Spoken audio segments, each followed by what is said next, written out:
Hello and a very warm welcome to Reporters. I'm Sanam Chantier. Now, in this edition, we're heading to the United States, where Donald Trump has been facing an array of challenges in building a wall on the border with Mexico. But this could soon become a reality in southern Texas, thanks to a $1.6 billion budget approved last year.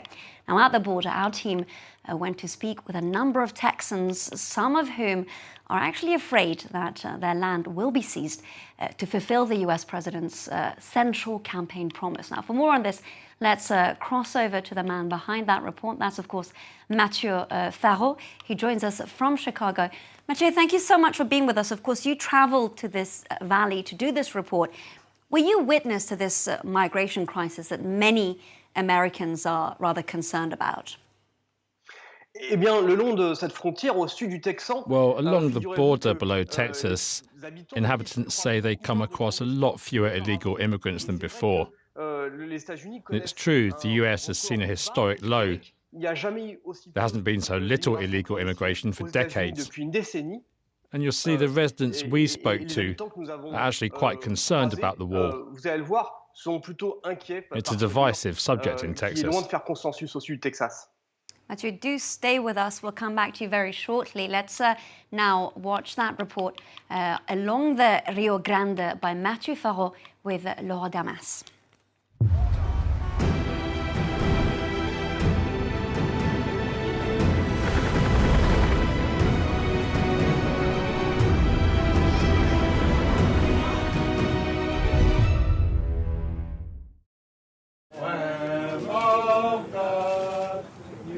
At dawn, they pray for God to help them. The believers of the city of Mission are hoping for a miracle. To see the oldest building in the city saved, this 19th century chapel may soon find itself cemented behind 5 meters of concrete. It stands on a land located on the route of President Donald Trump's wall. Our ancestral lands and this house. Father Roy Snipes invited the national press to his sermon. Americans and sons and daughters of Texas, South Texas. The possible effects of the wall hang over the congregation like the sword of Damocles. You, O Lord, you know our affliction and our astonishment at the arrogance of our own government, desecrating the sanctuary of our homeland, wasting our hard-earned and hard-paid tax dollars, dividing our communities. Here, Father Roy is nicknamed the Cowboy Priest. He is a militant priest who has been working in the parish of Mission for 3 decades. There's still some fire there.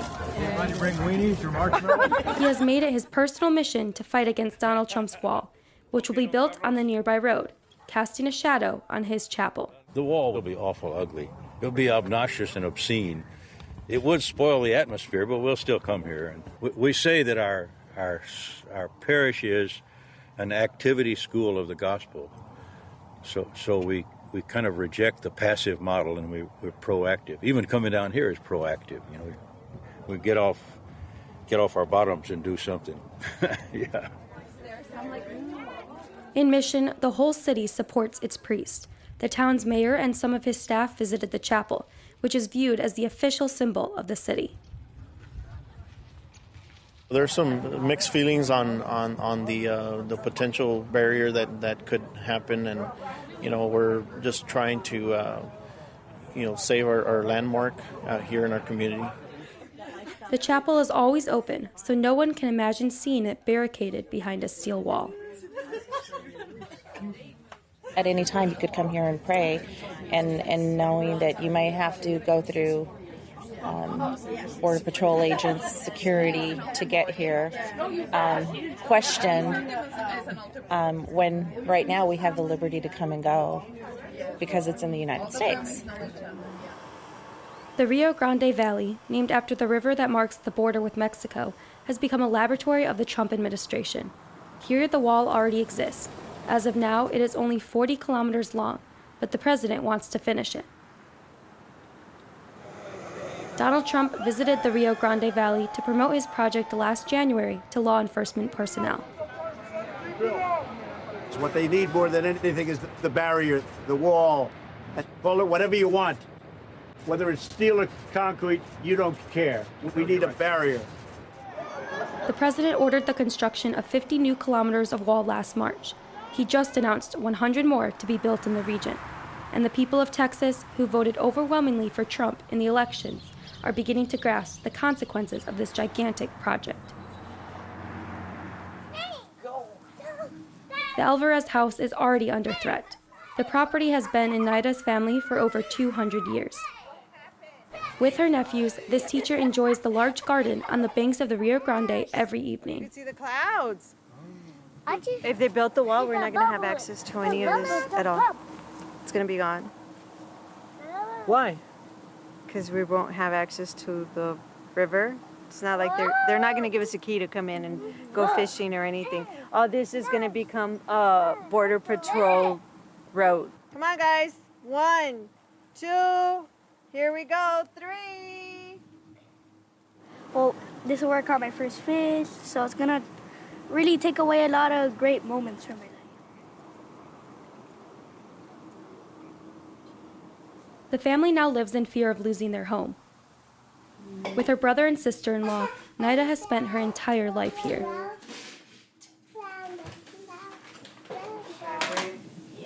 And then we need to add you here to the family tree list. A few months ago, the administration supervising the construction of the wall sent the family a satellite photo of the project. In red, the planned route borders their living room. My house is right there, and the wall's gonna be a couple of feet behind my house. And basically means that they're gonna go to court and they're gonna ask for right of entry and maybe even do a condemnation and just take the land. So that means you have no argument, and they will settle for whatever the court decides is just compensation. You think that's gonna stop anything? Naida fears that her house will be destroyed and her family will be uprooted. She ignored all the requests from the government to conduct surveys on her property. They came knocking at my door. They came looking for my dad 2 or 3 times. The only reason they didn't find me was because I was at work. But they're very adamant about getting the signatures that they want to come in and possess the land. Mind you, they did tell some people here in the neighborhood, either you sign or the government's going to take it away from you. I find that as a threat or coercement. That's bad, right? Yep. Sad.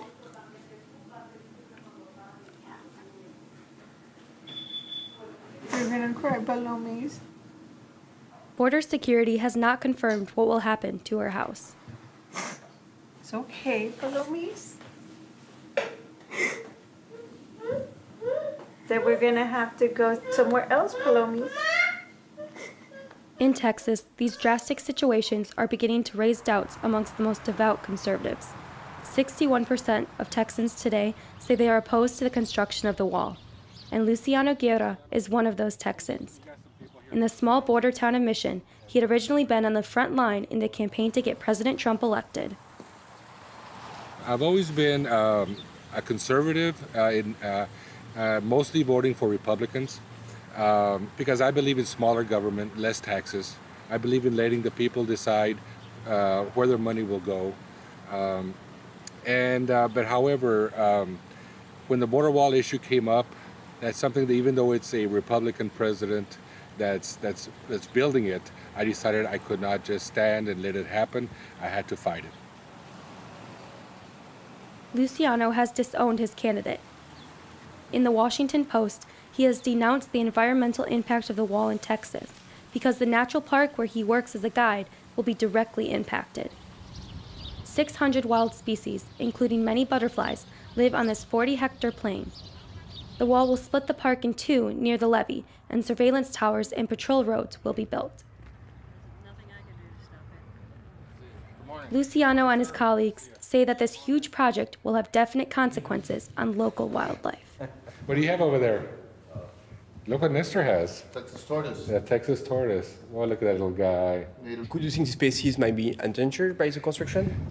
Yes, definitely. They cannot get out of the way of the bulldozers. Some of the wildlife will suffer a quick death. They'll be run over by the machinery. Some of the wildlife will be a slow death because they will not be able to get to the water to drink, the river. Mike is here. He's been looking forward to The center attracts 30,000 visitors a year and supports 8 employees.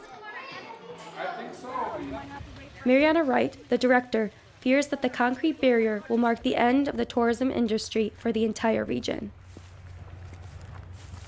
The federal government have waived 28 federal laws for this project.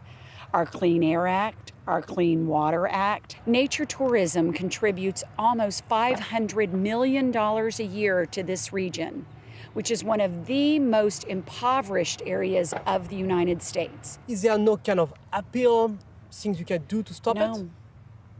No. They will seize our land and build this project. No matter what? No matter what. Border security cars monitored the arrival of the construction machinery. The wall will be extended to the great relief of President Trump's supporters in the valley. Ethel Grant loves to showcase the border wall. He is an influential Republican who runs a company located just behind the wall. Every day, he uses this door to go to work. All of us have our own code, so the Border Patrol knows everybody that comes and goes, which is fine with us. We don't care. We don't care. Ethel presides over a water pumping station, stuck on this land between the barrier and the Rio Grande. Undocumented immigrants from Mexico often try to pass through the area. He saw this little piece of America as the far west under siege. And we need to stop right here. Y'all need to shut up. His employees work with assault rifles, and he says that they are often threatened by Mexican smugglers. That whole side over there, make no mistake, that's all controlled by cartel. Absolutely, either the Zetas or the Gulf. They're the two fighting out over there right now, because this is the richest crossing area. It's like having the most busiest airport in the world. You make the most money. Since the wall was built, he says that fewer illegal immigrants cross his property. In the valley, Ethel became the first advocate of barriers against undocumented immigrants. We've had them get over and fall and break their ribs or break their back and have to go to the hospital. We've had, a lot of them will just sit up here and wait at the gate. Most of them now, they don't try to get over the wall. A few kilometers away, the wall stops, but not illegal immigration. The region holds the national record for the number of illegal immigrants arrested, 162,000 last year, more than half of all arrests made throughout the country. In McAllen, the largest city in the valley, the police chief is a little overwhelmed. It is the closest geographically, the closest city to Central and South America. This is the crossing point. This is the city with the infrastructure. These folks are not going to go into the desert and then find themselves in a desert. So they come to places where the infrastructure, where there is bus transportation, where there's aircraft transportation, where there's highway transportation, where all the things that are going to get them to the points they want to go to. He too is convinced that the border must be closed by finishing the wall of the Rio Grande. Yes, all that. The fence right here is effectively all the way to Brownsville, with some spots in the middle that are still missing some of it, and they're trying to fix that. So if they can replicate this all across the USA, then we would have a safer USA. Construction will start in a few weeks, and Father Roy tried one last move, to save his chapel. Lawyers from Washington came free of charge to help him file an appeal. They are asking the court to stop the government from taking surveys on the chapel's land, which Father Roy considers sacred. The lawyers will do all they can, and we've got wonderful lawyers. But we'll pray. When they say adios rogando y con el mazo dando, you pray to God and you work as hard as you can. We're not going to go out there with a mazo, but we'll pray and work as hard as we can. But the judge ruled against the chapel's congregation and its prayers. In the valley, the first walls could rise from the ground before summer.